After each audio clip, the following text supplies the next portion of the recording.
Oke, selamat datang pada video kita. Kali ini kita akan membuat dashboard business intelligence menggunakan ClickSense. Jadi yang saya gunakan ini adalah ClickSense desktop. Namun apabila kita menggunakan ClickSense Enterprise, itu tampilannya akan sama dan sangat mirip sekali. Jadi kali ini kita akan membuat suatu dashboard. Kita akan menggunakan data dummy. Data dummy-nya adalah seperti ini. Jadi ini adalah data dari suatu perusahaan pembuat apparel. Jadi dia akan mengirimkan produk-produknya ke seluruh dunia. Jadi bisa dilihat kita di sini memiliki banyak sheet pada Excel. Jadi sumber datanya akan berasal dari Excel ini. Jadi sheet yang pertama itu adalah customer. Jadi di sheet ini kita memiliki semua data tentang customer yang mereka miliki. Mulai dari kotanya, latitude, longitude juga. Di sheet yang kedua kita punya data employee, dari mulai salary, kapan dia masuk, kemudian gendernya juga ada. Kemudian di sini kita punya data office yang perusahaan miliki. Di sini kita ada juga order header, jadi segala informasi tentang order, di mana kita melihat di sini ada shipping company siapa, kemudian di ordernya kapan, kemudian kapan barang tersebut sampai. Di sini terdapat kategori yang dimiliki dari perusahaan tersebut. Berikutnya kita punya produk, jadi adalah nama-nama produk yang perusahaan miliki. Kemudian ini juga supplier ID, jadi di sini kita akan mengetahui supplier siapa yang akan mensuplai untuk produk-produk ini. Di sini kita punya juga order detailnya, jadi berdasarkan order ID. Di sini kita punya data supplier, berdasarkan supplier ID, supplier, kemudian kontaknya siapa, kemudian dari mana asal supplier tersebut. Kemudian kita akan langsung membuat apps-nya. Jadi yang bisa dilihat di sini ini adalah apps-apps yang ada. Jadi setiap apps ini akan memiliki data yang berbeda-beda atau sumber data yang berbeda-beda. Jadi di sini kita akan langsung membuat apps baru. Kita beri judul training. Oke, kita bisa langsung buka apps kita. Sehingga dapat dilihat di sini bahwa masih kosong. Kita tidak bisa melakukan analisis apapun. Dan data juga di sini belum ada. Jadi kalau misalnya kita lihat di sini, kita bisa menambahkan data. Oke, terdapat berbagai macam cara untuk menambahkan data pada aplikasi ini. Bisa dilihat kita bisa membuat koneksi baru dari berbagai macam source, atau kita juga bisa memilih file location. Oke, atau bisa juga kita lakukan drag and drop berdasarkan file Excel yang tadi. Jadi pada kali ini kita akan langsung melakukan drag and drop untuk file Excel training tadi yang kita punya. Ini kita bisa langsung drag and drop file Excel kita ke sini. Jadi di sini kita melihat sheet yang kita punya pada Excel. Di sini kita lihat formatnya udah terdeteksi Excel, field name-nya. Nah di sini apakah kita ingin field name-nya sesuai dengan field name yang ada pada Excel, atau tidak menggunakan field names. Jadi sini akan muncul ABCD.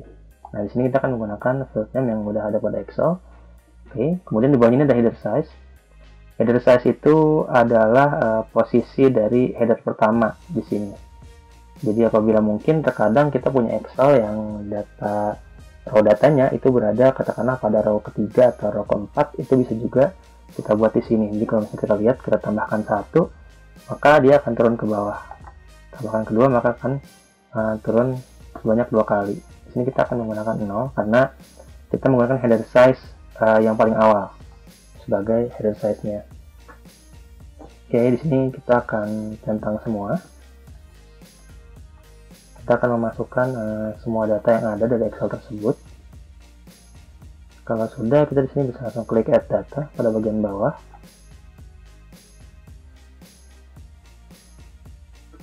Oke, maka dapat dilihat di sini bahwa semua tabel-tabel juga semua sheet pada Excel itu telah masuk. Oke, dan tentunya setiap tabel dari Excel tersebut itu memiliki asosiasi ya. Jadi ketika kita memasukkan data, software ini dia akan mendeteksi semua data yang ada, kemudian dia akan melihat seberapa besar korelasi dari setiap fieldnya dari masing-masing tabel. Oke, di sini kalau kita tahan, katakanlah kita tahan kategori. Di sini pada kategori ini kita punya field kategori ID, kategori name, department, description. Oke, mungkin ketika kita lihat pada kategori di file Excel-nya, itu judulnya seperti ini, kategori ID, kategori name, department, dan description. Tapi di sini kita melihat bahwa nama kategori ID itu menjadi kategori ID. Oke, ini menandakan bahwa ada field yang sama pada tabel yang lain, sehingga untuk membedakannya di sini diberikan nama kategori ID.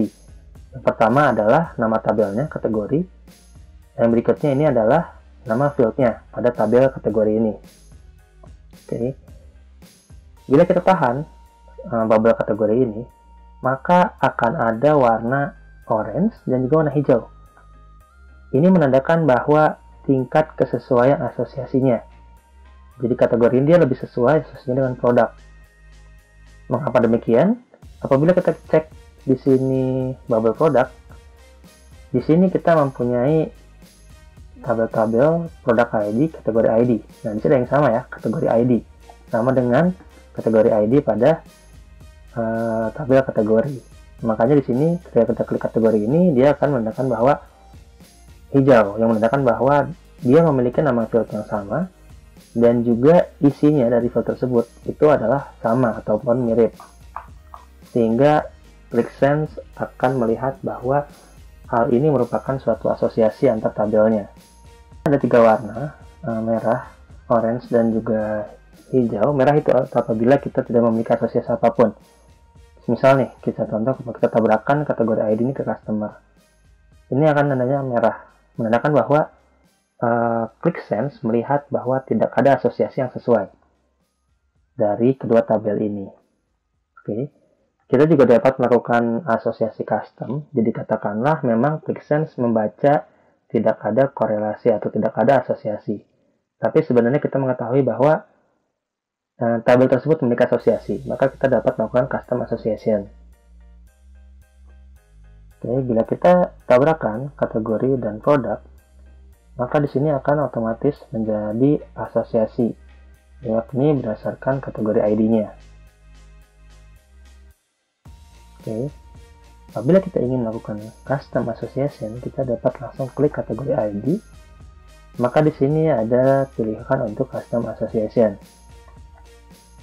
Di sini kita bisa langsung memilih field mana yang memiliki asosiasi dari kedua tabel tersebut. Oke, di sini kita cancel karena kita akan langsung mencoba seluruh asosiasi yang direkomendasikan oleh ClickSense. Kita apply all di sini. Maka di sini kita dapat melihat semua tabel telah memiliki asosiasi.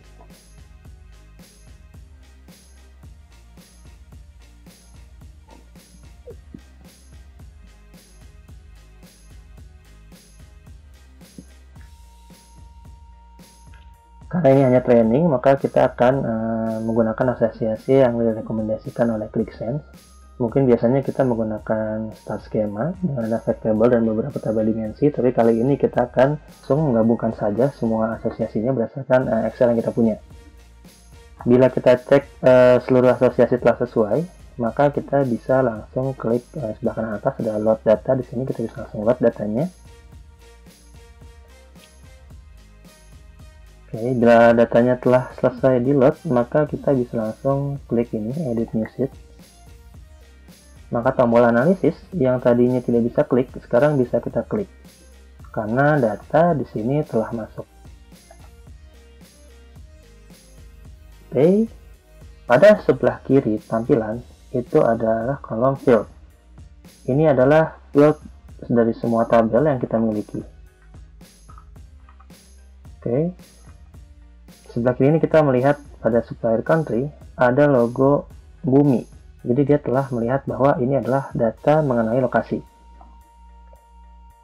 Juga office location di sini. Oke.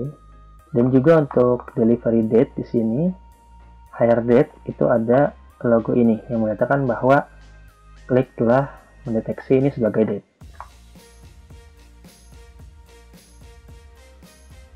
Oke, di sini kita juga bisa filter berdasarkan tabel yang kita inginkan. Kemudian di bawahnya adalah master item. Di sini terbagi menjadi 4: dimension, measure, visualization, dan alternate state. Oke, jadi fungsi master item ini di sini adalah apabila kita ingin membuat suatu katakanlah misal kita akan menggunakan satu rumus yang akan dipakai untuk 5 objek. Maka rumus-rumus tersebut apabila kita ingin mengganti rumus tersebut, maka kita harus mengganti dari masing-masing objek dan itu akan sangat melelahkan. Nah, kita di sini bisa create measure yang nantinya apabila rumusnya berubah kita bisa langsung diganti di sini, maka seluruh rumus pada dashboard yang menggunakan measure dari master item ini akan berubah. Selanjutnya di bawahnya posisi ketiga ada chart. Di sini adalah chart-chart yang bisa kita buat pada dashboard atau pada halaman ini. Di bawahnya ada custom object, ini biasanya untuk extension. Kita tidak akan menggunakan ini, kali ini kita akan menggunakan langsung di chartnya. Bila kita klik sebelah kanan ini, kita akan melihat bahwa sheet kita belum diberi nama atau belum diberi judul, maka di sini kita akan klik tombol ini dan kita akan edit sheet kita. Kita akan beri nama halaman kita adalah sales analysis.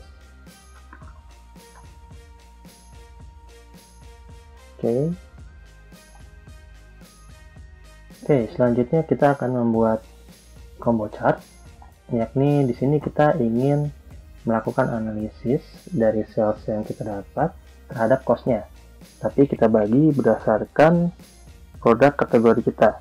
Oke, di sini ada pilihan add dimension dan add measure. Jadi dimensi ini adalah dimensi yang mana yang kita inginkan. Di sini kita akan klik berdasarkan kategorinya, jadi kategori name. Dan misalnya adalah saya ingin tahu sales yang dimiliki oleh perusahaan ini untuk masing-masing kategori name-nya. Oke, di sini apabila kita klik sales, maka ClickSense akan langsung mencari field mana yang bernama sales. Di sini ada sales. Oke, dan apabila kita klik, maka akan langsung muncul perhitungan-perhitungan yang biasa dilakukan. Di sini kita akan pilih sum of sales-nya, sehingga akan langsung muncul grafik sum of sales berdasarkan kategori name-nya. Apabila kita ingin melakukan perhitungan yang lain selain sum of sales, maka kita bisa klik tombol fungsi expression ini. Nah, di sini kita bisa melakukan perhitungan yang kita inginkan. Kita bisa juga menambahkan fungsi berdasarkan pilihan dari sini. Oke, selanjutnya saya ingin mengetahui cost of sales dari masing-masing kategori name ini, sehingga di sini kita bisa menambahkan measure. Add di sini, saya ingin melihat cost of sales-nya. Oke, saya nggak perhitungan yang sama dan menggunakan sum. Di sini akan kita lihat line chart, di mana line chart ini adalah cost of sales-nya, tapi di sini masih menggunakan aksis yang berbeda. Kita lihat di sini. Nah, kita masih menggunakan secondary axis. Jadi yang kiri ini untuk sum of sales, yang kanan ini untuk cost of sales. Nah, saya ingin melihat dalam sebuah aksis yang sama. Kita bisa ganti di sini menjadi primary axis. Sehingga di sini saya bisa melihat perbandingan antara sales yang perusahaan miliki dan juga cost-nya. Oke. Di sini kita bisa ganti line ini menjadi marker. Berbagai marker di sini dari mulai circle, square, dan lainnya. Di sini kita akan menggunakan line.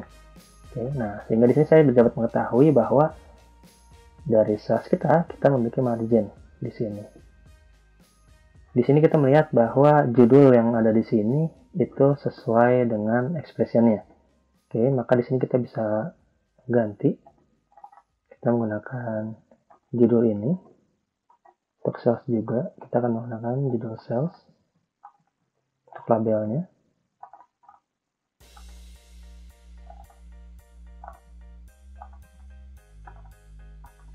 Oke.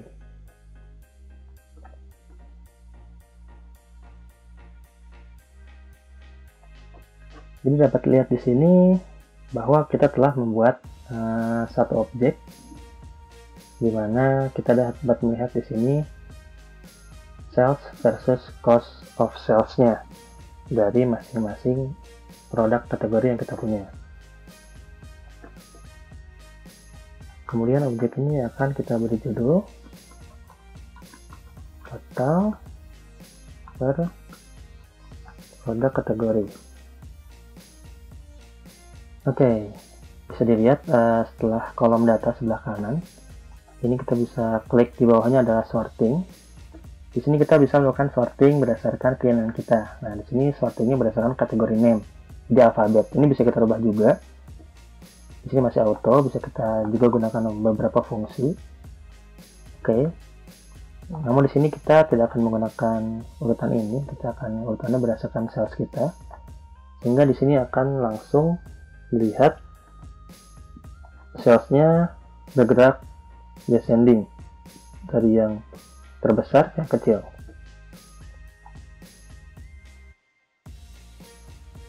Di sini kita juga dapat mengubah penampilan, atau di sini ada add-ons. Add-on itu berdasarkan dari add-on dari software ClickSense ini, itu bisa di-download. Dan terakhir ini adalah reference. Jadi bisa kita lihat ada berbagai macam menu di sini. Yang pertama adalah general. Nah, di reference ini kita dapat merubah title. Di sini title-nya udah kita tulis ya, judulnya. Kita bisa juga menggunakan subtitle di sini ataupun footnote. Oke, di sini kita juga bisa menggunakan fungsi di sini. Nanti akan kita bahas nanti. Di sini ada juga alternate state. Ini juga akan kita bahas nanti. Ini berkaitan dengan filter yang akan kita gunakan. Selanjutnya adalah presentation. Ini lebih ke scroll alignment. Kemudian ada juga bar label. Di sini kita ingin melihat label untuk tiap-tiap barnya. Jika kita klik di sini on atau auto, itu akan muncul angka di sini. Di bawahnya kita dapat melihat ada colors and legend. Di sini apabila kita ingin merubah colors atau warnanya, dan juga untuk legendnya. Colors di sini menggunakan auto. Apabila kita klik ini, maka kita bisa menggunakan berbagai macam warna di sini. Apakah berdasarkan usernya atau berdasarkan expression. Seperti itu. Di sini kita akan menggunakan warnanya auto dulu. Kita akan bahas colors nanti. Dan bar label, dan legend di sini autonya adalah di bawah posisinya. Apabila kita ingin menggunakan posisi yang lain juga bisa. Apakah di kanan?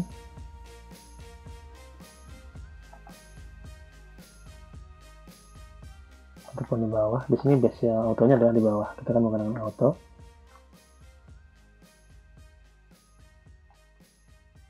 Kemudian di bawahnya adalah x-axis, kategori name. Di sini adalah apapun tentang x-axis ini.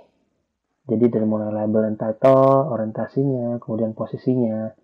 Sebagai contoh, kita bisa ganti di sini katakanlah menjadi label only, maka hanya akan muncul ini saja. Karena tadinya muncul kategori name, judulnya di sini. Oke. Di sini kita biarkan seperti ini saja, tidak kita rubah. Juga untuk yang y-axis itu sama. Menu untuk merubah bagian y-axis atau y-axis di sini. Dan juga kita di sini ada scale, medium, white. Kita lihat ketika white berubah menjadi seperti ini. Tunnel row, lebih detail. Di sini kita akan menggunakan yang biasa, standar, medium. Oke, kita klik done. Maka ini adalah objek pertama kita. Selanjutnya saya akan menambahkan objek baru. Bila kita lihat di sini, kita bisa geser objek kita. Saya akan menambahkan objek maps. Karena di sini saya ingin mengetahui bagaimana kondisi sales setiap kota yang ada.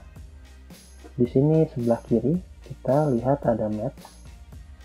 Kita bisa drag and drop mapnya ke sini.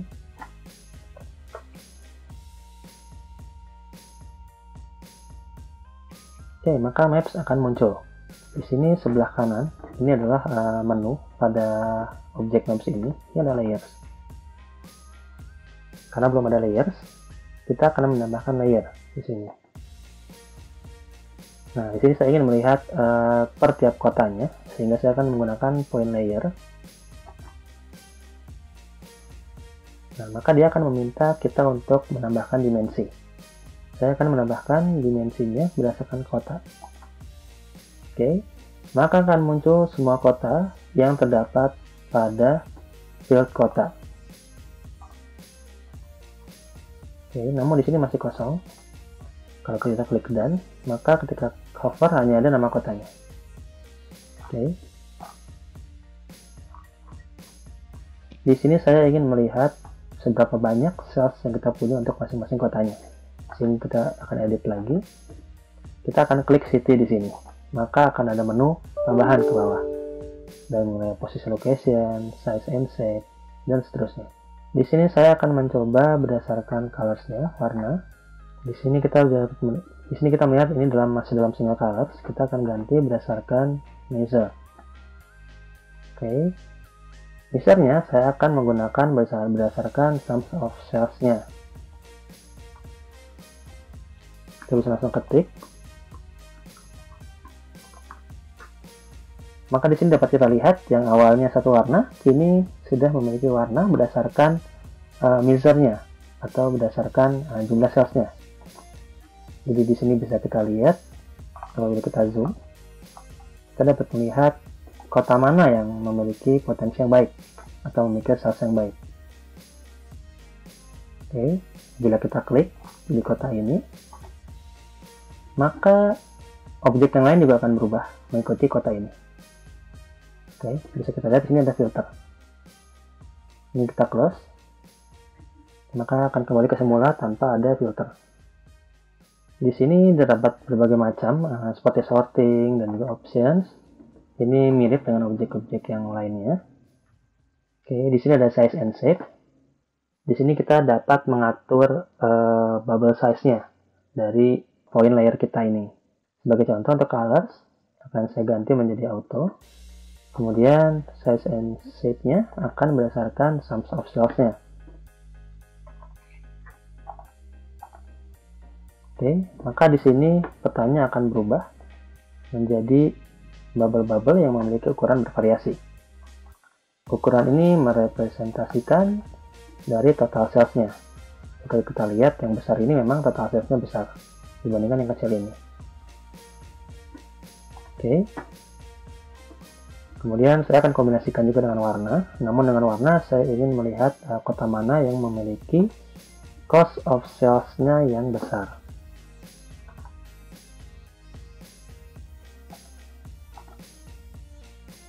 Oke, sehingga di sini memang berkorelasi kota dengan cells yang besar, dia memiliki cost of cells yang besar pula. Sehingga di sini jangan sampai ada anomali di mana kota dengan cells kecil dia memiliki cost of cells yang besar. Oke, karena di sini data kota ini telah memiliki nama kota yang sesuai dengan geotaggingnya klik, sehingga akan langsung muncul di Maps. Kemudian apabila kota yang kita input memiliki nama yang berbeda dengan geotaggingnya klik sehingga tidak muncul, maka di sini kita dapat menggunakan location. Atau mungkin kita ingin memasukkan area yang tidak termasuk kota, mungkin nama areanya berbeda. Di sini kita dapat menggunakan latitude longitude untuk fieldnya. Oke. Di sini kita akan menggunakan yang sesuai dengan data.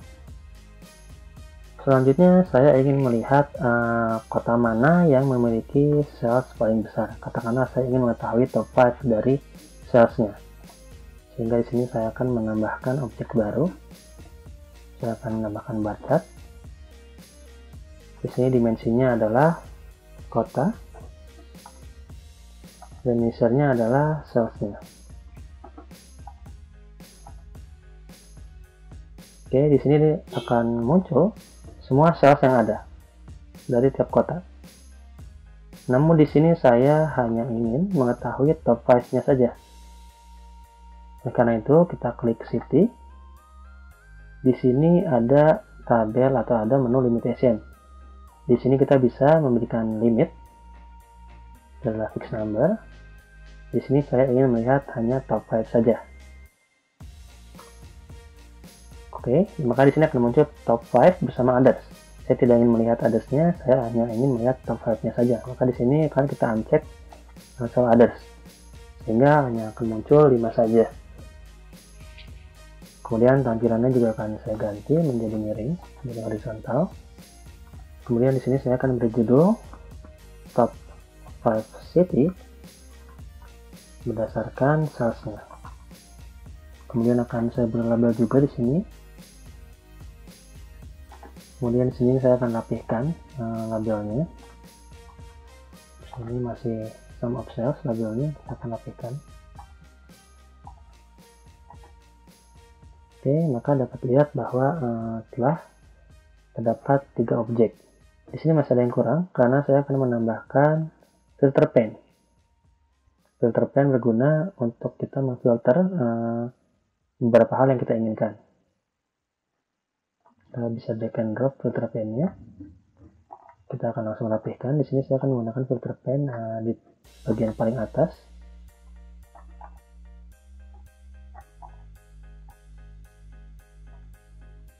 Oke, kita akan menggunakan beberapa dimensi. Pertama adalah tahun. Oke, di sini akan saya gunakan berdasarkan dari predate-nya. Kita beri judul. Kita akan beri judul juga tahun. Dimensi berikutnya adalah berdasarkan bulan. Berdasarkan dari predate juga. Jadi apabila kita memiliki data berupa date yang telah terdeteksi oleh ClickSense, maka di sini ClickSense akan otomatis membuat data master kalendernya. Selanjutnya adalah dimensi berdasarkan departemennya.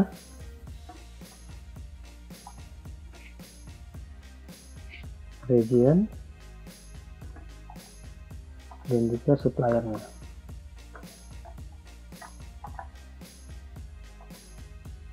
Dan juga suppliernya. Oke, kita klik done. Maka di sini dapat kita lihat dashboard pertama kita telah jadi, dashboard sales analysis. Di sini merupakan sales analysis berdasarkan semua tahun. Di sini ada year, di sini kita bisa pilih tahun yang ada, kita bisa pilih tahun 2018 katakanlah. Maka ini adalah sales kita di tahun 2018. Kita juga bisa milih berdasarkan month yang ada. Di sini hanya ada sampai bulan April. Dan juga berdasarkan departemen yang kita minta, karena kita ingin melihat penjualan sus kita, maka di sini hanya ada berdasarkan penjualan satu saja. Di sini kita bisa klik region yang kita inginkan, karena kita hanya ingin melihat di Europe, maka tampilan pun akan berubah hanya menjadi region Europe saja. Oke. Sini juga ada supplier, kita bisa memilih berdasarkan supplier yang ada. Oke. Apabila kita telah memilih, maka di sini bisa kita lihat di bagian atas.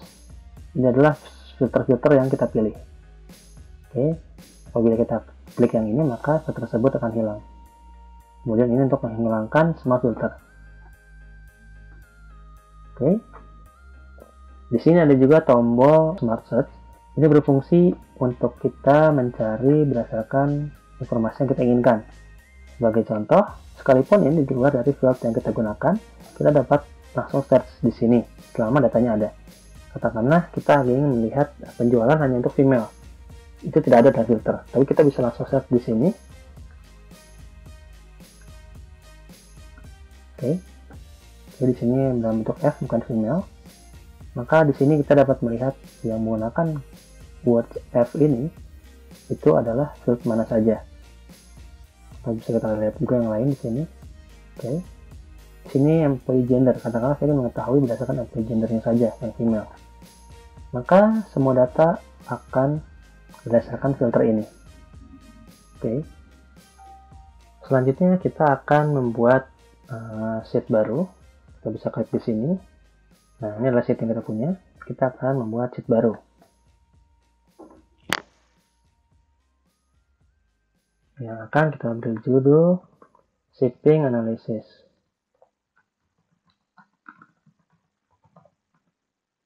Oke, bisa kita langsung klik. Di sini saya ingin melihat shipping cost secara tahunan. Kita akan menggunakan line chart. Oke, dimensinya adalah berdasarkan shipping company-nya. Dan misalnya menggunakan shipping cost. Karena saya ingin melihat secara tahunan, di sini kita tambahkan kembali dimensinya, itu berdasarkan tahun. Berdasarkan delivery date-nya. Oke. Namun di sini karena saya ingin melihat perkembangan setiap tahunnya, maka kita bisa tukar. Oke. Yang grup berdasarkan tahunnya, kemudian line itu berdasarkan shipping company-nya. Oke, kita rapihkan labelnya.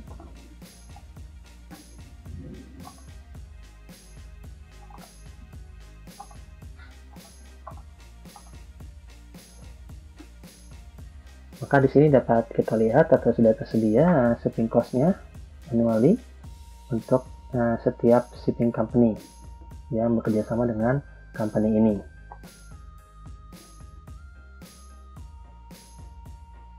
Oke, ini juga shipping cost-nya kita rapihkan.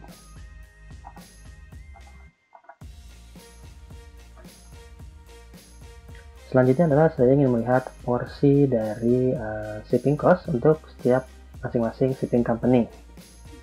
Di sini saya akan menggunakan pie chart. Dimensinya adalah shipping company. Dan measurenya adalah shipping cost.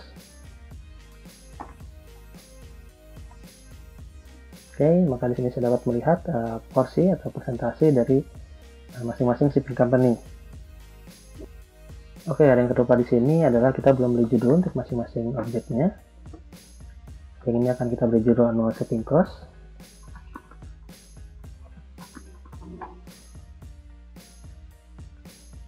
Dan ini kita beri judul relative shipping cost. Oke. Karena saya ingin mengetahui overview dari masing-masing supplier yang tentunya berkaitan dengan shipping cost, sales cost, dan juga total sales. Sehingga di sini kita akan menggunakan bubble chart agar dapat mengetahui ketiga user tersebut dalam satu tampilan. Kita akan drag and drop scatter plot di sini. Dimensinya adalah supplier. Kemudian untuk user, untuk yang x-axis-nya kita akan menggunakan shipping cost.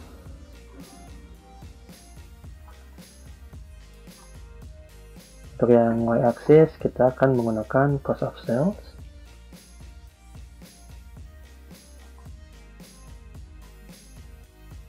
Selanjutnya di sini ada size. Nah, saya akan melihat berdasarkan sales totalnya.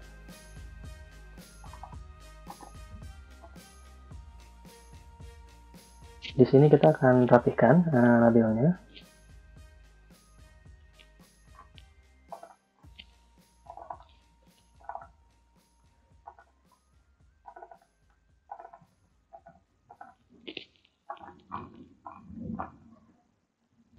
Dan kita beri judul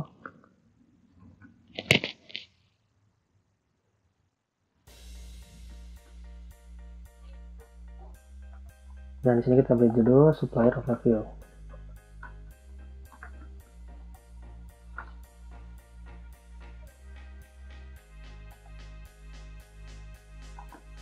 Nah, maka di objek yang ketiga ini kita dapat melihat cost of sales dan juga shipping cost-nya untuk setiap supplier. Di sini kita juga dapat melihat sales yang di-generate dari produk-produk yang berasal dari supplier-supplier ini. Oke, kemudian selanjutnya seperti biasa, saya akan menambahkan filter di sini.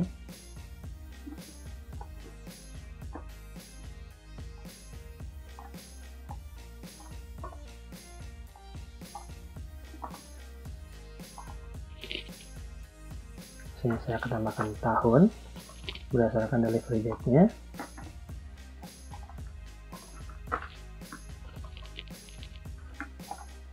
Dan juga bulan berdasarkan delivery date-nya.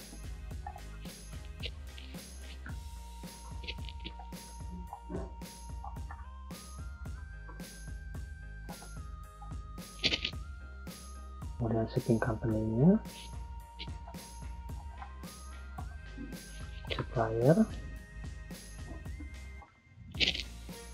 dan juga negara asal dari supplier tersebut.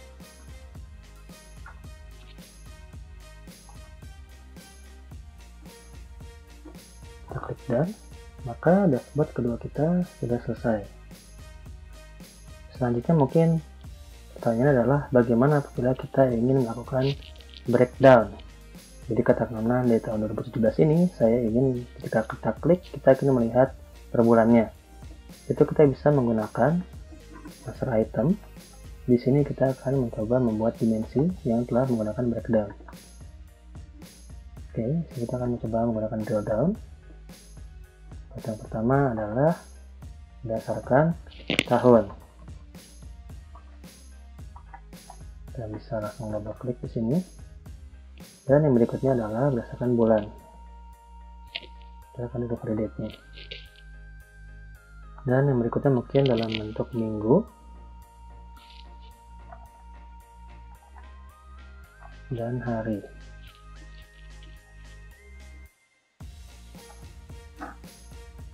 Oke, sehingga di sini kita sudah mempunyai drill down-nya dari tahun, month, week, kemudian dari perharinya. Ini bisa kita beri nama untuk master dimension-nya.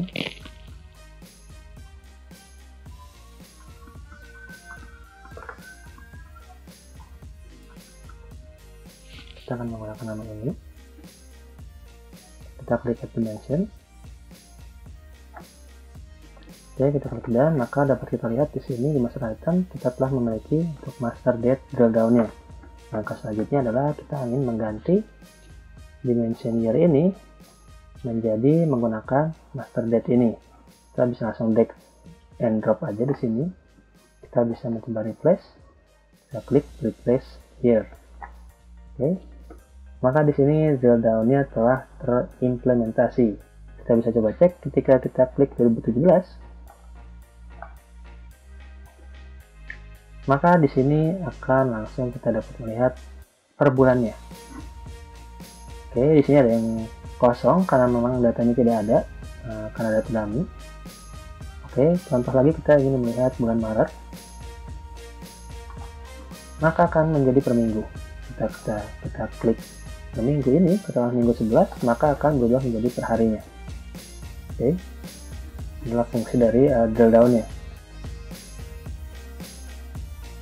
Demikian training untuk basic pada ClickSense. Semoga bermanfaat dan terima kasih telah menyaksikan.